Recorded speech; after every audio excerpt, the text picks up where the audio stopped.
Michael Leckie and Mark Bowden here with our Career Ask Me Anything. And we have something that just recently came in from one of our listeners. I'm going to go ahead and read to you the question they have with name and address withheld. It says, question, I hope you're doing well. My name is, name and address withheld. Recently, I watched your YouTube video and I'm reaching out to seek your advice on an important career decision I'm currently facing. I've been working with my current company for almost 14 years. Recently, I made the decision to resign as I'm planning to start my own business in the same field. I believe this move aligns well with my long-term career goals and entrepreneurial ambitions. When I submitted my resignation, I informed my employer that I was leaving for another job opportunity. In reality, my plan is to start my own business in the same field. I chose not to disclose this because I know that if I mentioned starting a competing business, they likely wouldn't accept my resignation and might make the transition more difficult. Now I'm struggling with feelings of guilt for not being completely honest, especially since I know that eventually they will come to know about my business through the market, and I feel like I'm dishonest here with my employer. Given this dilemma, I would really appreciate your thoughts on how to navigate the situation moving forward, and whether there is a better way to handle this sensitive aspect of the transition. So, Mark, being completely honest with your employer, what are your thoughts, my friend? Okay, so here's where I'll start on this, Michael, and it's a brilliant thing that someone once said to me. They said, you know what, Mark, it is a long life and a short street. A long life and a short street. And what they were talking about was Bay Street, which is the kind of the financial center of Toronto and maybe Canada, and actually is a strong financial center for the whole of North America at the moment. What they were saying is you're going to be around in the industry for a long, long, long time, and there's only a few of us in it. So you better make friends and you better keep friends, because you're going to keep meeting the same people again and again and again and again. And you probably don't want to annoy anybody unless you really want to, because you're going to need their help, or you're going to be meeting them, or you're going to be raising a glass amongst them at some point.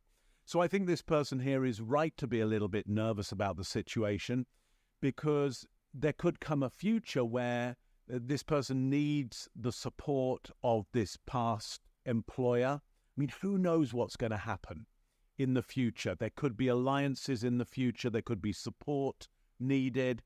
So I think for that reason, and potentially that reason alone, I would say you probably want to find a way to broach the subject of honesty with this person so there is no bad feeling. Look, you can compete with them. Absolutely. I'm guessing this person doesn't have a non-compete. So you can compete, but how can you compete on the most friendly terms so that further down the line, there's always a chance for alliance? Michael Leckie, what do you think of that, and what's your views? Yeah, it's interesting because I'm kind of torn. And I realized I was listening to you, I'm kind of torn by thinking, well, you got to protect yourself. Well, you got to do the right thing at a long life on a short street. And what it made me think of is that some advice that I got once, which was never get married to an organization. And I first heard it. I said to that person, what do you mean you shouldn't be loyal, you shouldn't be dedicated? He said, no, but remember that an organization isn't one person, it's a group of people. And so you've got a couple of entities. And the way that the people that really will matter in this long life on that short street are probably different than some of the people processing the departure, maybe in the human resources department. And so I think that to have initially said, I'm leaving and not saying what else you're doing, I would have probably taken the approach of, I'm leaving, for another opportunity, and not said any more, not about us being a specific job. But that horse may be out of the barn already. That's okay. I think depart, we're assuming anything unethical or illegal. You're just moving into doing this on your own, starting your own business, and you're allowed to do that. You're not stealing customers. You're not stealing trade secrets or technology. That's our assumption. I'm guessing that's the case. And so I think it's okay to have said what you've said, but I would deal with the long life on the short street following that. I would probably then circle back once it's all signed and done, you've departed in whatever terms. I mean, you're probably not getting a severance package since you're leaving, so really you don't owe them anything.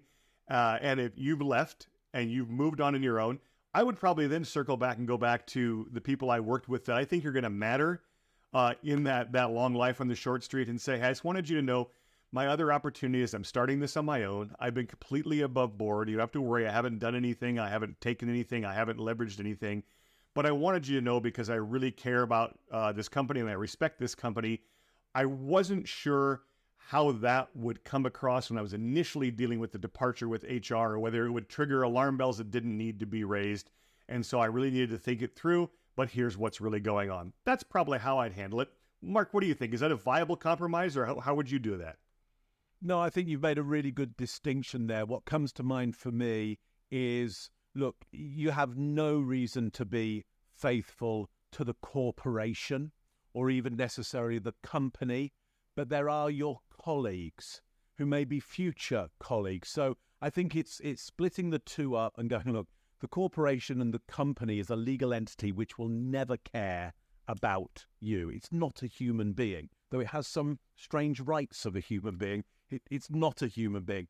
You have been working with human beings and you may need those people in the future. It may be worth kind of broaching them just in the way that you've said, Michael, to see where there might be alliances and good blood in the future. So thank you, Michael, for making that strong differentiation there. Wonderful. Yeah, I think that kind of sums it up for us then. I don't think you've done anything wrong, but you can make it better going forward with the right people, and don't worry about the corporation itself. So thank you for the question. We love getting your questions. You can send your questions in by responding to, whatever medium you're watching this video on, putting them there. Or the easiest way is to go to my website at michaelleckie.com/ask and putting things into the entry box there for your questions. And we'd love to hear from you on our Career Ask Me Anything. Thanks for joining us.